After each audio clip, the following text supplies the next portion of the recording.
This is young Dolph Trial. I was a fan of Dolph's music. Yeah, let's get into this trial. Young Dolph Trial, man.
No, this is not the verdict. This is day one of young Dolph's trial. I figured I'll show it on my channel. Since I'm a fan of his music. I've been on Dolph's music, man. I remember people used to look at me like, man, turn that off, man. Why you playing that weak ass shit? I'm like, man, y'all crazy. Y'all don't know music. That 100 shots. That was my gym, my workout music, man. Let's get to this trial.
Intentionally and with premeditation kill Adolph Thornton Jr.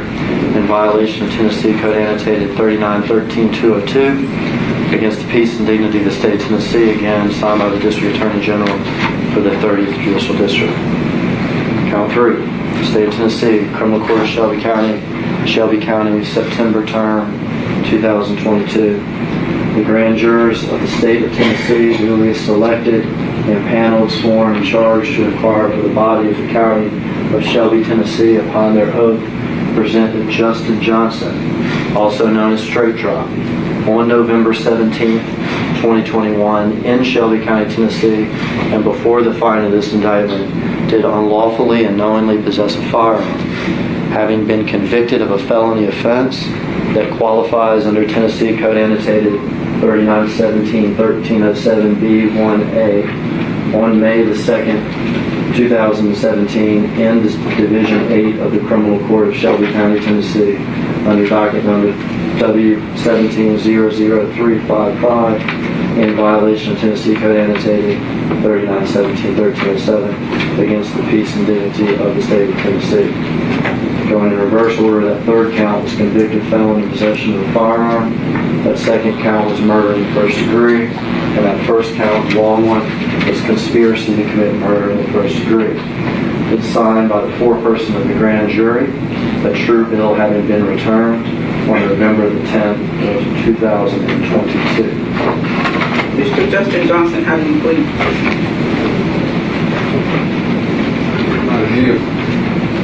Mr. Johnson, please not guilty, Your Honor. Thank you. Okay. And welcome to Memphis. Two things first. I told you last week, there's going to be cameras, there's going to be TV cameras. You hear them clicking, you know, right now. When you stood up to take the oath, you probably heard them clicking too. But like we told you last week, and what the judge has instructed each and every one of them, is they cannot film y'all at all. When those cameras were clicking when you stood up to take the oath, they were taking pictures of the judge. As I'm talking to you now, they're taking pictures of me, but not y'all at all. Not at all. Second thing, like I told you last week, we don't have the big windows looking out into the city. We don't have the fancy wood benches in the back. Our room is a third of the size of what we were in last week. That wood behind it, probably not even wood.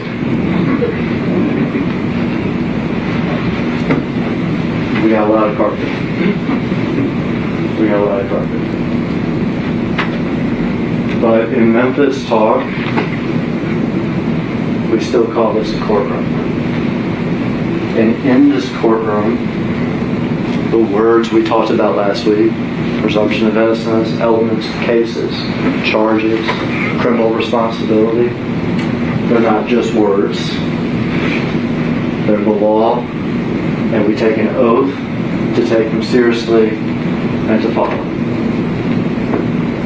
even without the fancy wood benches or the big windows. We call this a courtroom. And in here, our job is to apply the law to the facts and to do what's right. Welcome to Memphis.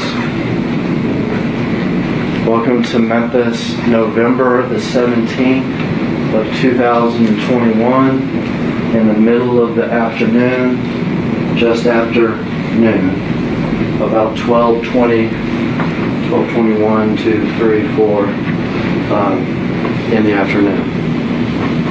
Let's start.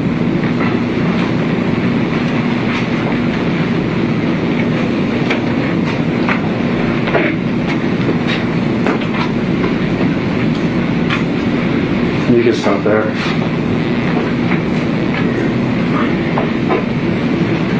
Can everybody see it? Yes, sir.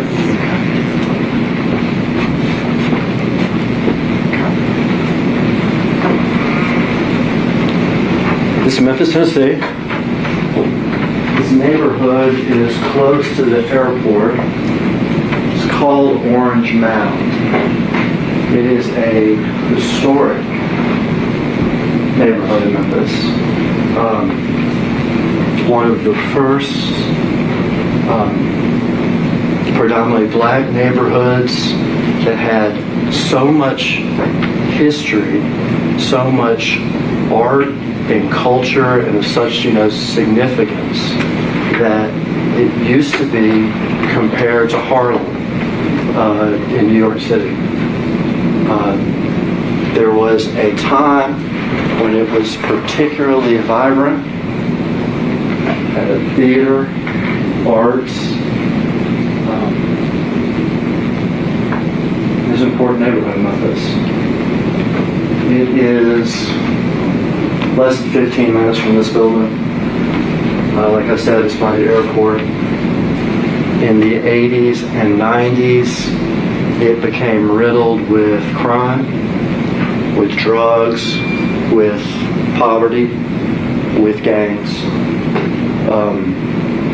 It is trying hard nowadays to make a resurgence, to go back to what it was. There are families that have lived there for decades, generations. There are businesses and other things that have been there for decades. What we're looking at here is one of those Memphis businesses, a family business. This is the storefront of Makita's Cookies. This is the front of the store. This is its parking lot in front of it. Makita's Cookies. They sell butter cookies, basically. Some have icing on them. This is simple butter cookie. People say they're real good. In Memphis, they say they're fire. So we got a cookie store that sells fire butter cookies in the middle of the day at 12:21 in the afternoon.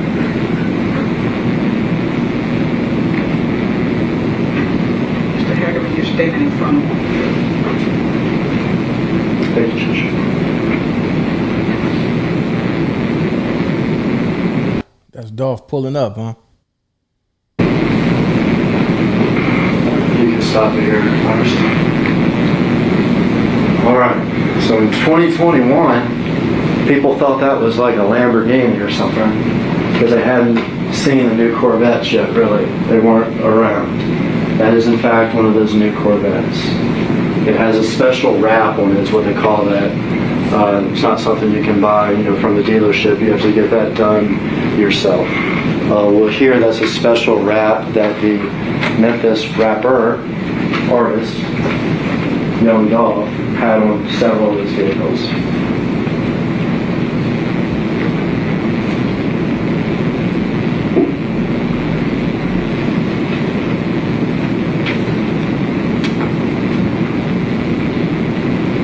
There's a couple times in this video we'll just have to wait, but it's a matter of seconds, and it's the last seconds of his life, so we can wait for him.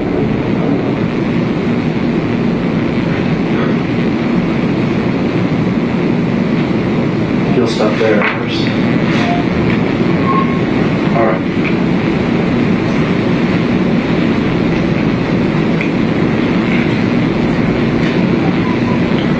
This taller man here in the yellow shirt, blue jeans, white shoes. His name is Adolph Thornton Jr. You've heard me read it a couple times now. He grew up in Memphis. The neighborhood he grew up in was Castalia, not terribly far from this. Also a neighborhood in South Memphis. You'll see a member of his family testify this week, and she'll tell you a little bit about his background and his family. I'll tell you a little bit about him right now, though. He is an ambitious young man who is a rapper, Memphis rapper, who rapped about the things that he saw growing up and that he sees in his neighborhood in Memphis. Some of that is drugs, some of that is violence, some of that is crime, some of that is gangs. Whether or not we agree or disagree as to whether or not that subject matter, are things we should be listening to or not, I can assure you it's real. You rapped about stuff that is real. You rapped about stuff that was real. And one of the things that meant everything to him in terms of what is real is he wanted. When you pulling up to the hood like this, you go in the store, you stay out there with the burner, man. They was slipping this day, man. To make it for himself. He wanted to make it for himself. He wasn't interested. He wasn't interested in joining others. It was all about making it himself. He felt like when he grew up, he called it his come up. That's what he called it, his come up. That it was rough and hard, but it was important that he got through it himself, and he wanted to make it for himself. And he made it for himself. As a rapper, as an artist. Young Dolph became famous. Shortened to Dolph. Very famous. Wanted to make it by himself. Wanted to be self-made. But it wasn't just about him. Because he also wanted a record label. He wanted to promote other artists. He wanted to make them famous.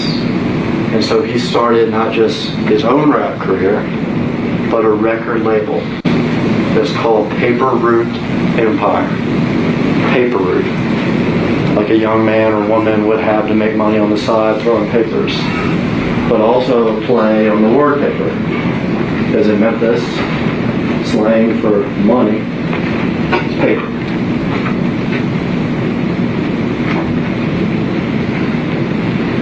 It's sometimes abbreviated PRE, Paper Route Empire.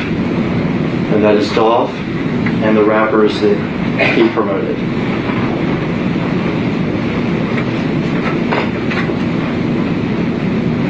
Trying to make it on your own is obviously hard.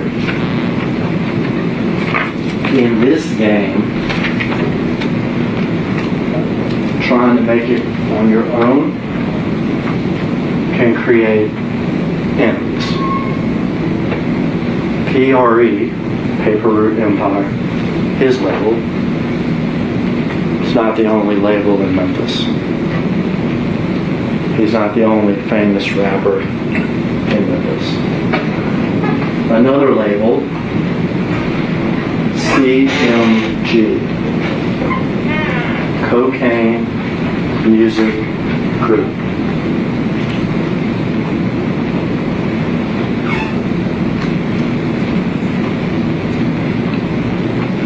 And they became an enemy. They wanted Dolph under their label, but he turned down millions. I want to do it myself. The second time, they wanted Dolph under their label, but he turned down many millions. I want to do it myself. And in this game, whether it's smart or not,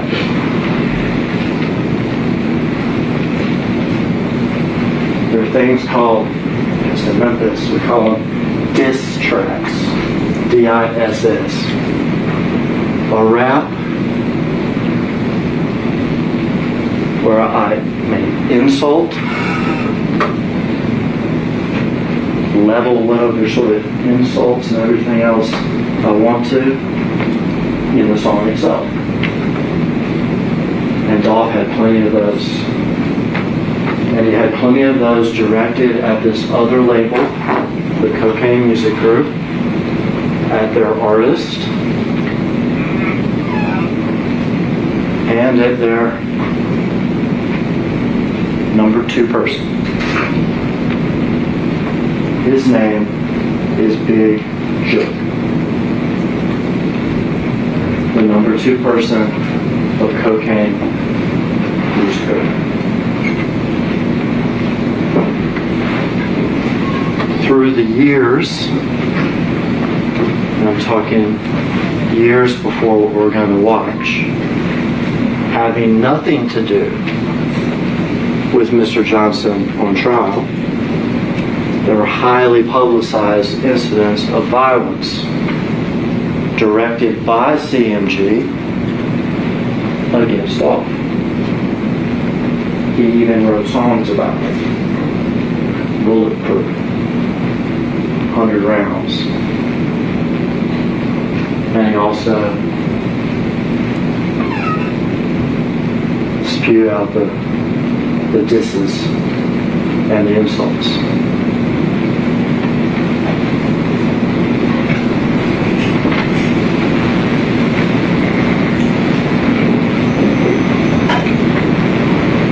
Stop it there. This man here got out of the car with Dolph. That's his brother. His name's Marcus Thornton. His brother, his friend. This thing that we're about to watch has had a terrible impact.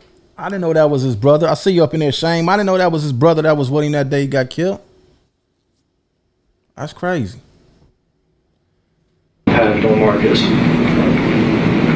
Not just his brother and his friend, but he also works security for them. In fact, as Marcus walks in this cookie store, he has a gun on his person, and he has another gun in the car. Dolph was well aware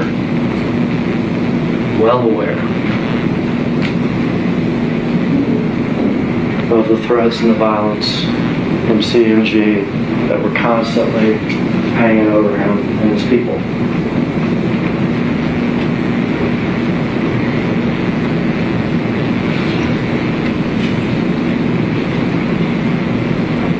We'll wait 30 seconds.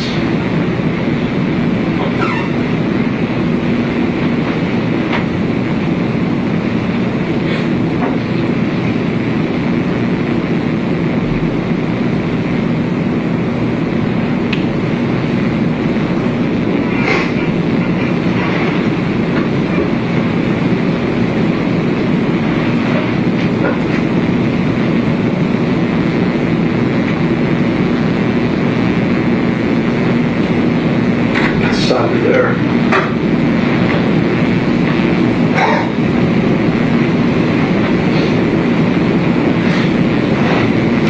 Boy jumped out with that Draco, huh?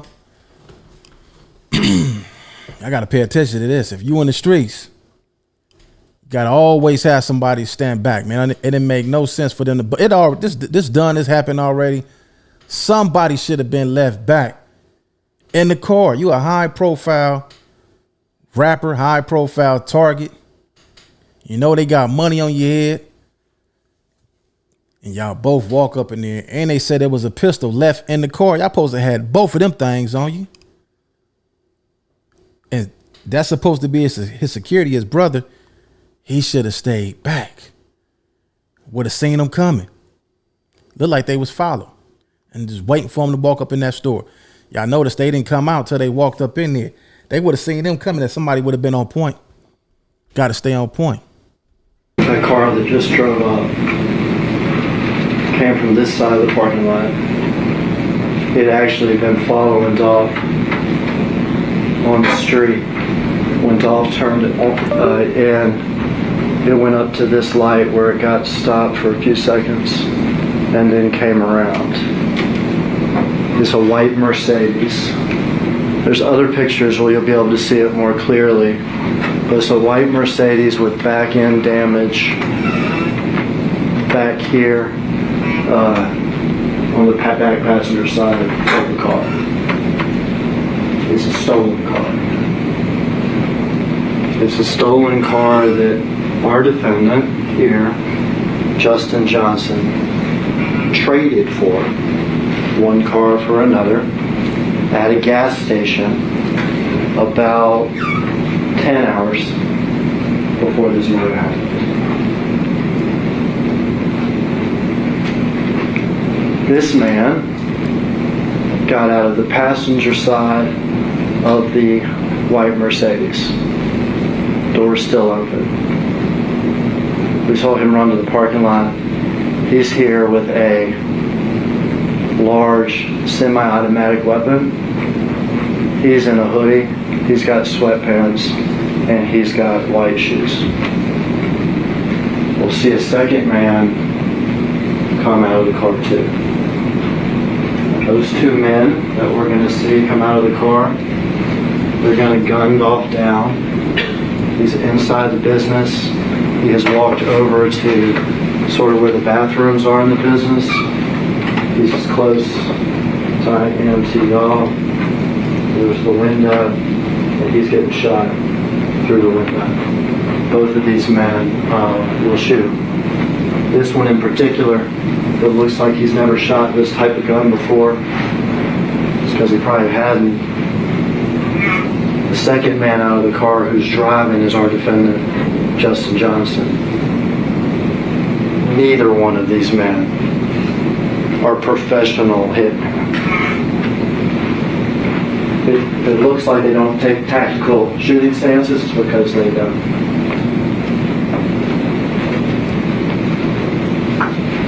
Let's watch Mr. Johnson get out of the car.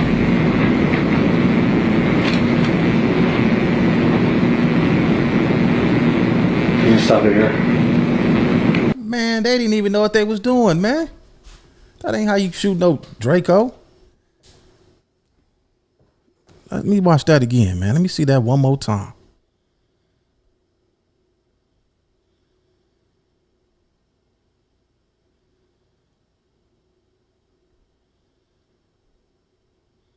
Mr. Johnson, get out of the car.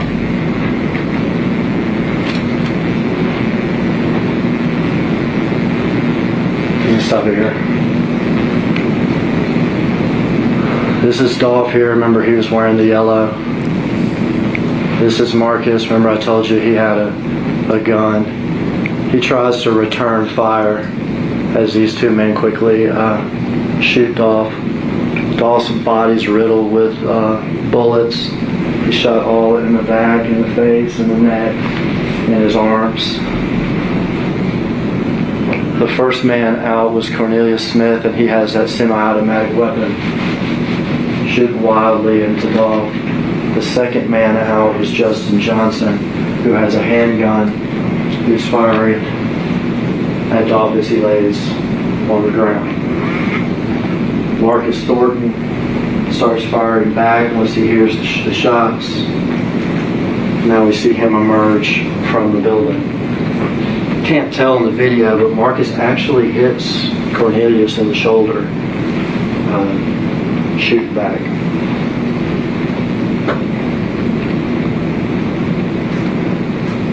I'm going to spend some time with two things. This Mercedes, these two people, Justin and Cornelius, they didn't fall out of the sky on a Wednesday at 12:20 in the afternoon at a cookie store. They had been looking, they had followed them, and for them, this is just business. This was just business. They don't even know each other that well. Let's start with Cornelius. Cornelius is from this neighborhood, Orange Mound. He's in his early 30s now. Cornelius has had serious drug problem. He does ecstasy and Percocet. He gets his drugs over on Bradley Street, just over 2 miles from the scene, from a man whose name you have heard, Hernandez Gobe. They don't call him that though, they call him Quet. His middle name is Marquette, and it's shortened to Quet. So Cornelius gets his drugs from Quet. Quet is what in Memphis we call an old head. Older guy. Lives in the neighborhood. Lifelong criminal. In and out of jail through the years. Quet sells drugs. Quet gambles on sports like crazy. Online sports stuff. And then Quet tries to identify young rappers and tries to shop them to CMG, hoping to get a cut, hoping to hit it big. Years ago, he and his brother missed out on one of those big rappers, but Quet knew a young rapper who he was in the process of shopping to CMG. And that young rapper is Justin Johnson, who goes by Straight Drop. Sometimes I just call him Drop.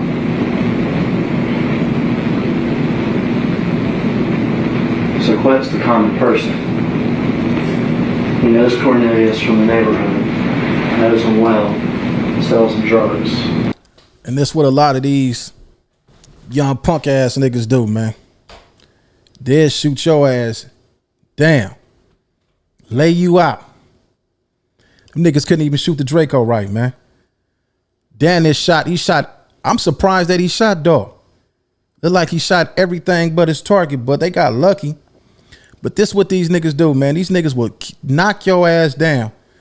And when the police come, them same pistols that they just used to knock him down, they throw them in the bushes, they hide them, they put them in the attics, they throw them out the back window when the police pull up on them. And then they bring their bitch ass up in this court, look like they about to cry. It's a gang of bitch ass niggas just like this. Knock your own people down, and when you get your whole ass up in court, this what they do. Making money. Look at the white lady in the back. She don't care about nothing that's going on. She just happy that she's able to be in the trial and get a check. Making the game easy for them. These little punk motherfuckers, man. He knows Justin Johnson. He's trying to get him to be the next CMG rapper.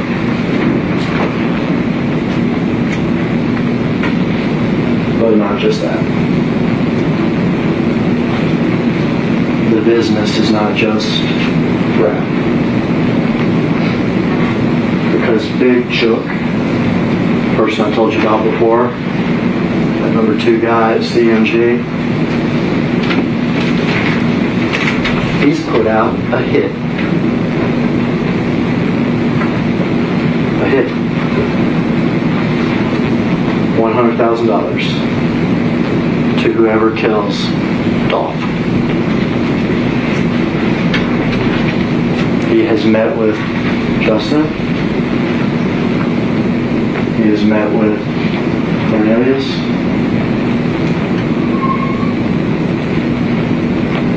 And they think they're ready to do it. They're definitely willing to do it. For Cornelius, it would be 50 grand, I guess, that he could waste away on Percocets and ecstasy. For Justin, it's 50 grand, but also a chance to make it big with CMG. To become the next famous Memphis rapper. Straight Drop. They were sent here. They were sent here.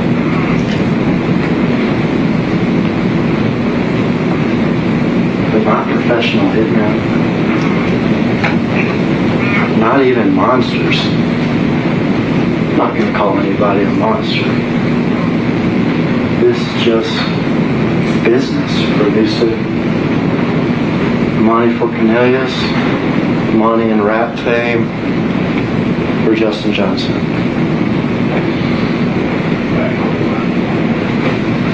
They did the best they could, really.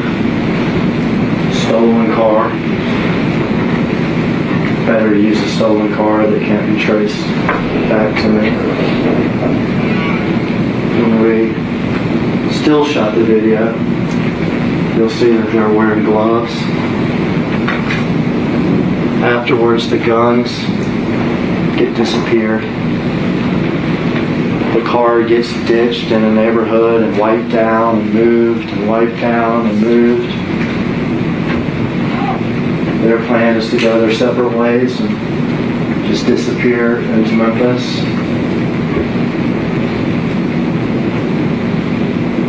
They did the best they could.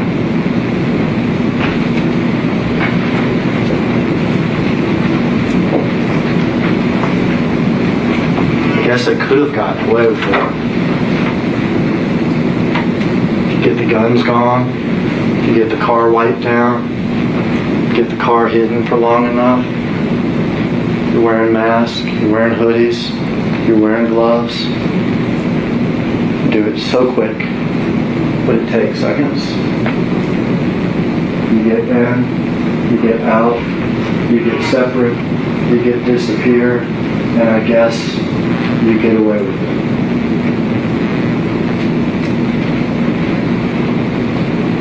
There's a problem there, though. There's a problem there. Still staring at us. One of the big problems.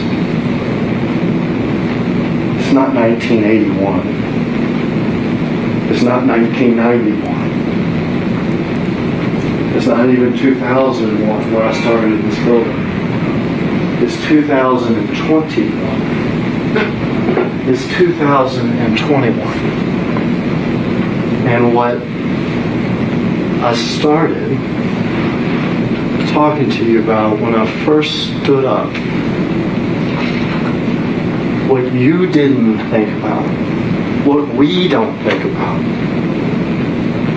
almost ever anymore. This place is our cameras. I told you niggas. It's a camera everywhere. It's a camera on every corner. It's a camera in everybody's hand. You young ass dudes don't understand that. I know dudes sitting in jail right now because the camera caught their ass. These cameras. This ain't back in the day. So we came up in the days where you can get away with things. They don't need a snitch no more. A snitch is just the icing on the cake. But these cameras, everywhere you go. When you start noticing, you go to the city of Compton. I'm going to tell y'all what they got in Compton that they didn't have before. They got In-N-Out burgers in Compton now. You never seen the In-N-Out burgers in Compton ever before. They put a Target in Compton. They got a Cranes, whatever that chicken place is. They got all these billion-dollar establishments right in the hood. And they got cameras all around the facility. They got cameras everywhere. I remember I did a crime in 94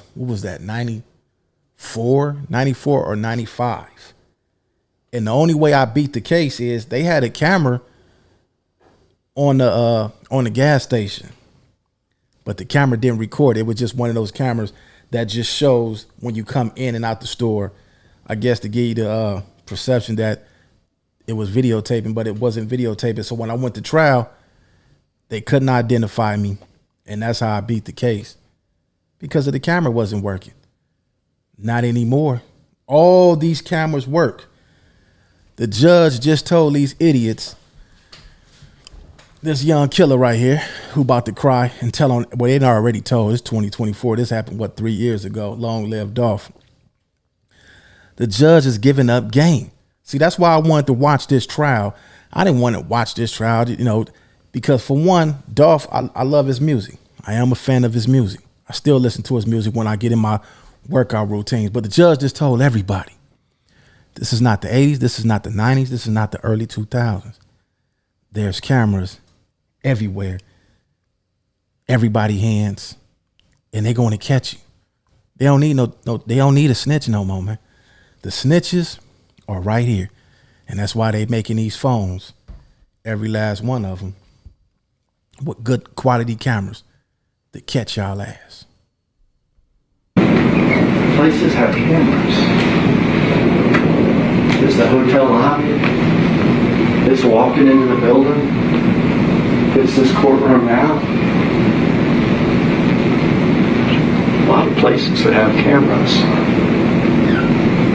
And also what we don't think about, we didn't have to in 1981 or 91, whatever, is we carry phones around.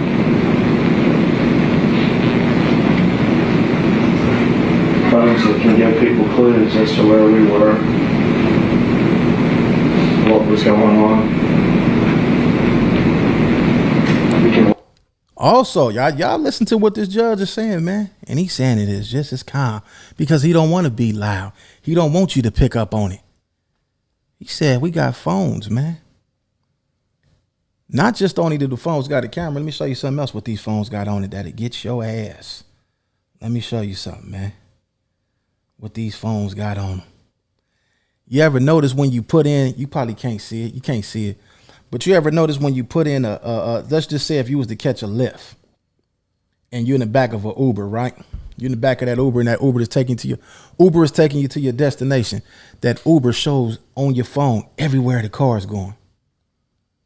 And these dudes is taking their phones on missions. And sometimes you're just going to be you might be in a situation where you just got to get cracking. But unlike these dudes, I guess they said, Gotti's brother, the one that got chipped, paid for this hit. We're going to get more into this because I'm going to cover this. Because like I said, I like Young Dolph's music. Yeah, the phone is going to track you down, man. These dudes is idiots riding with their cell phones on them to go knock somebody down. They don't think, man. Straight dope fiends, drug addicts. They probably didn't even do it for no money. Probably did it for some drugs and a little money. Wipe down cars. We can use stolen cars. We can get rid of guns. We can disappear in the neighborhoods. We can separate from each other. That is 2021.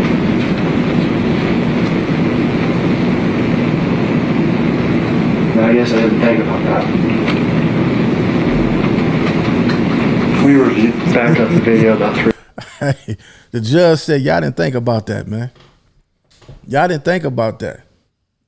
3 or 4 seconds. All right, we can stop there. All right, so what we saw before was this man first. Remember the one with the automatic weapon, the larger of the two weapons? He got out of the car first from the passenger side. He ran around and shot the gun wildly into Dolph. We're concerned in this trial, Mr. Smith is charged with murder too. So is Mr. Govan. Then we've heard that Jamarcus is charged with conspiracy, but in this trial, this is Justin Johnson's trial. This is Justin Johnson. He is wearing tennis shoes that have white soles. See this one better in this shot. White soles, they're black with a little white stripe. There are times in the video where you can see his socks, and they're white socks. He's wearing gray sweatpants.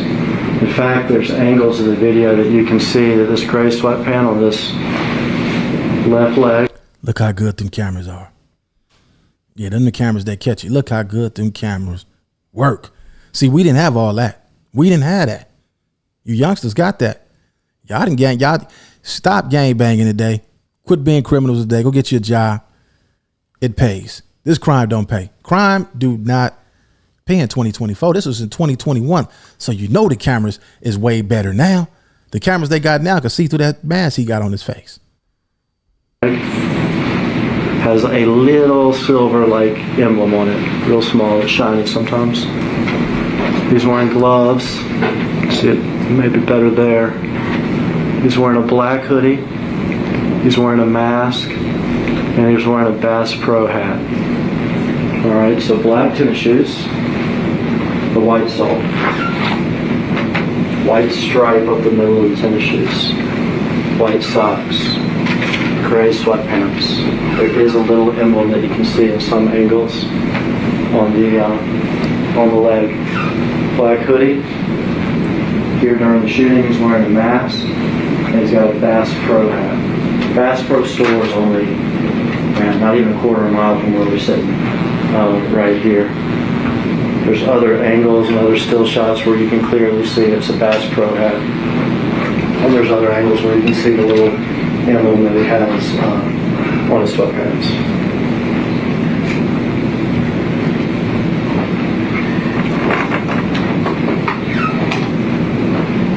Color video here. There's a building in Memphis. This happens in the historic neighborhood itself, Orange Meadow. But there's a building in Memphis that's a historic building. There's only like 10 or 12 of these buildings in the whole United States.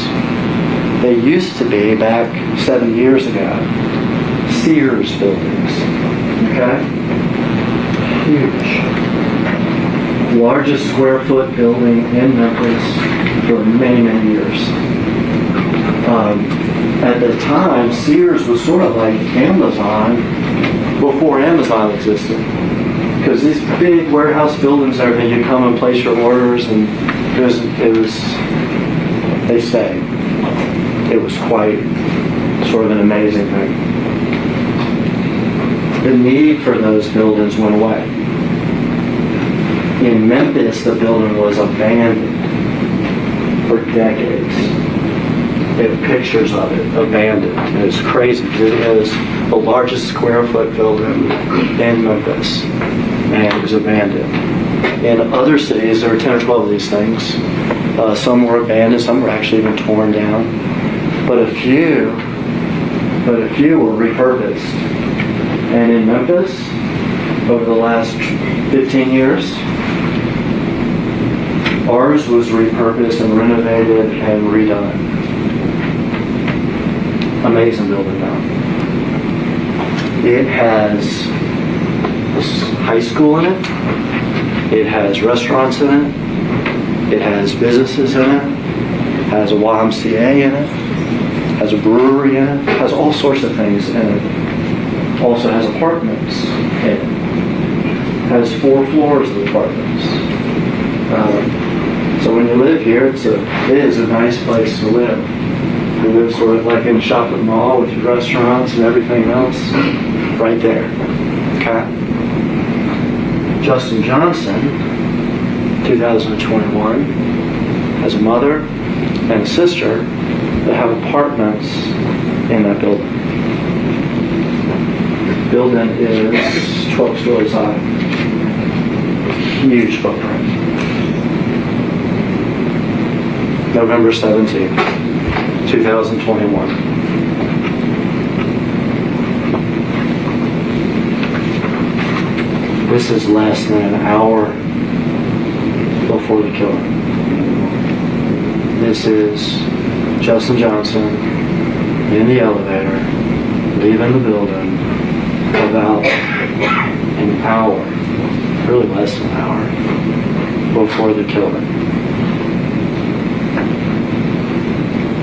Black tennis shoes, white soles, white stripe up the middle, gray sweatpants, black hoodie, Bass Pro hat.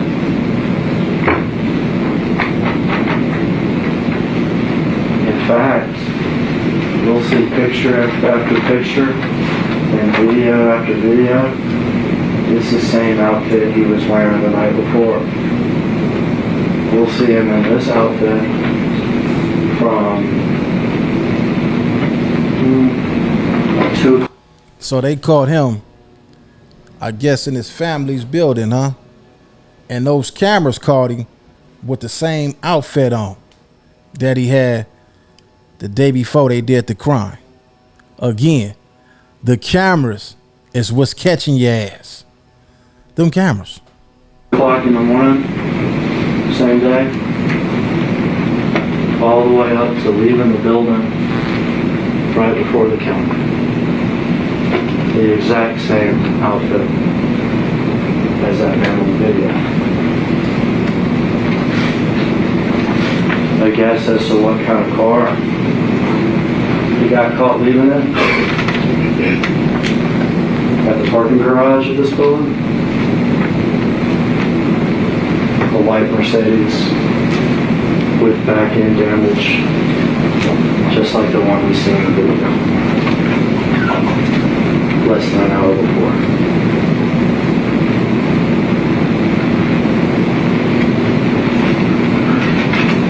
You can get rid of guns, you can wipe down cars, you can disappear in neighborhoods, but it's not 1981, it's 2021. And from 2 o'clock that morning to 12:23 the same day, he is caught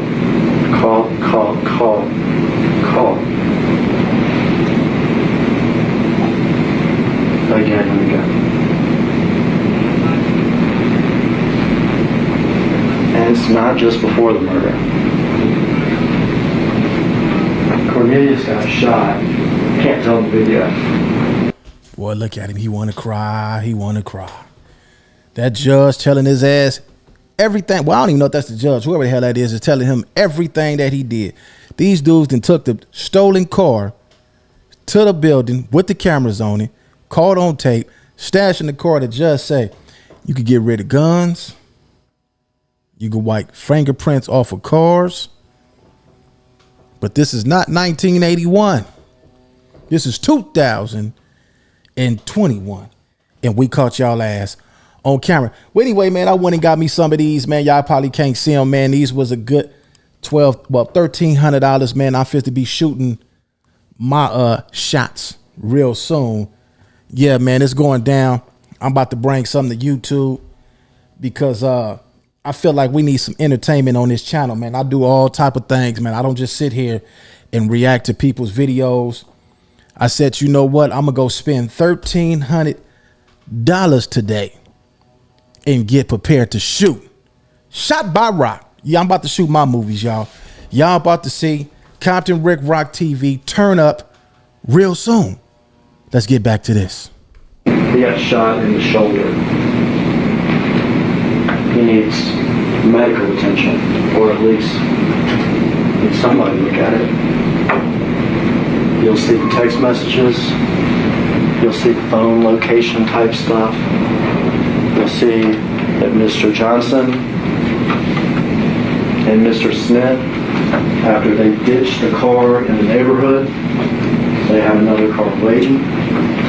That they go over to Mr. Johnson's cousin's apartment, an apartment complex that used to be called the Two-Lane Apartments here. Now it's called the Gospel Gardens Apartments.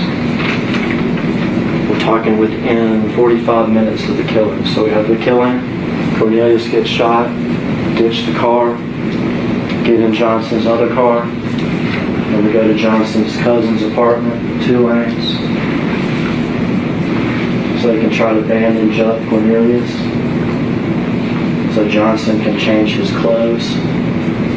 So they can try to get away and disappear. How do we know that? Well, their phones, but not just their phones, because again,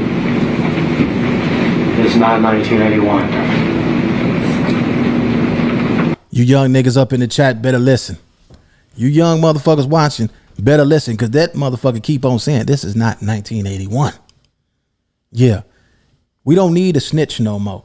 And we don't need your family going to the snitch house talking about Don't come to court or this gonna happen to your family. The people keep on saying this is not 1981. You young folks better listen what he's saying. He not rhyming 81 with 2021. He letting you know straight up. We gonna catch your ass. Look at him in court. Look at that mother. Look at him. He ready to. If he knew something bigger than this, he would tell it. But he ain't got nothing bigger than this. He ready to cry, man. I don't know if they said the other person was murdered or what. I don't know what's going on with that cat. I'm gonna stay on top of this because, like I say, I was a Dolph fan, man. And yeah, look at them. This is what they do, y'all. This is what these young killers do. They shoot you up, make your mama cry, make your kids cry at night, say how much they miss their daddy. Mama, where my daddy at? Because the kids is too young to understand. And the mama make up something. He's at work. He's out of town. The grandma say he's out of town. Every time the baby crying, where my daddy at? And it be the guys like this that take them fathers' lives, them brothers' lives, them mothers' lives, them sisters' lives, so forth. And when they come time for them to go to jail, they put their hands behind their back. They don't pull a strap from behind their back. They don't pull a pistol out when it's time for them to go to jail. They'll gun you down cold, knock you down, leave you in the street like a stinking dog, and get they bust ass up in this courtroom. Old bitch ass nigga in the courtroom with a pencil and a goddamn pad like he about to write a movie. You son of a bitch. That apartment complex has video. You see them arrive in Johnston's other car, which is a white Expedition. You see them from distance walking into the apartment complex. You see Johnston's cousin directing them where to go. You see at this point Cornelius has his shirt pulled up weirdly because he's been shot in the shoulder. You see Johnston wearing the same clothes. The gray sweatpants, the black shoes, the black hoodie, the Bass Pro hat. You see him go inside the apartment. At some point you see Johnston come out. Someone else has brought him a change of clothes. You see Johnston get inside that car, inside the back seat of his friend's car, and change his clothes. No longer in the murder outfit. You see them leave to disappear almost, because later that night. Oh, my bad, y'all. I've been saying that's the judge the whole video, but that's the judge right there. Beautiful black woman, probably somebody's mother that had been through the same thing in these black communities. She's sitting back with her arms crossed. And she listening to this guy right here tell it. That wasn't the judge that was talking, y'all. That was this bald head guy right here. He knows everything because of the cameras. We see Johnston back at that big building called Crosstown. He's in his new clothes that his friend brought him at the apartment complex. And he goes to his apartment and he packs up. More of the story, his ass going to jail. His ass going to jail. I'm about to get up out of here. I got to wash my car, clean all that bird shit off of it. But look at everybody in the court is playing. This is all the play. They already know his ass is done. He's going to jail. Look at the lady in the back that's typing. She ain't even typing shit yet. And you'll see him at the elevator with his ass out of here. It's Compton Rick, Robert Compton Rick Rock TV, man. Let's go on and get up out of here.